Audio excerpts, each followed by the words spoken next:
ఎన్నికలకు ముందు steel plant కాపాడతాము అని హామీ ఇచ్చిన చంద్రబాబు ఇప్పుడు కార్మికులపై నింద వేసి ప్రైవేటీకరణ చేయాలి అని చూస్తూ ఉన్నారని ఆగ్రహం వ్యక్తం చేశారు.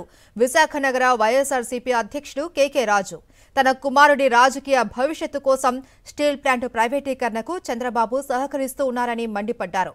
స్టీల్ ప్లాంట్ ప్రైవేటీకరణ చేయొద్దు అని కేంద్రంపై ఎందుకు ఒత్తిడి చేయలేకపోతున్నారని ప్రశ్నించారు కేకే రాజు.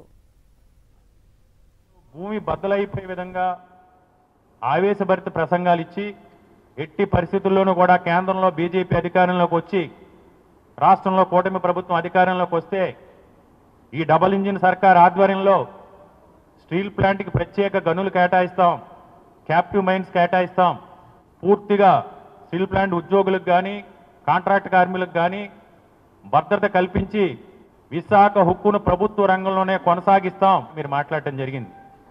కానీ ఈరోజు పవన్ కళ్యాణ్ గారేమో ఆయన విశాఖపట్నంలో ప్లేనరీ పెట్టి, అంటే ఉత్తరాంధ్ర ప్రాంత ప్రజలు మీకు ఏ విధంగా కనపడతారు, ఎంత చులకనంటే విశాఖపట్నంలోనే ప్లేనరీ పెట్టి అస్తమానం మాట్లాడకూడదు స్టీల్ ప్లాంట్ గురించి, వీటి గురించి. అమిత్ షా గారు, మోడీ గారు చాలా బిజీగా ఉంటారు, వాళ్ళకి చాలా టైం తక్కువ, జస్ట్ బ్రీఫ్ చేయాలంతే అని ఆయన చెప్తారు.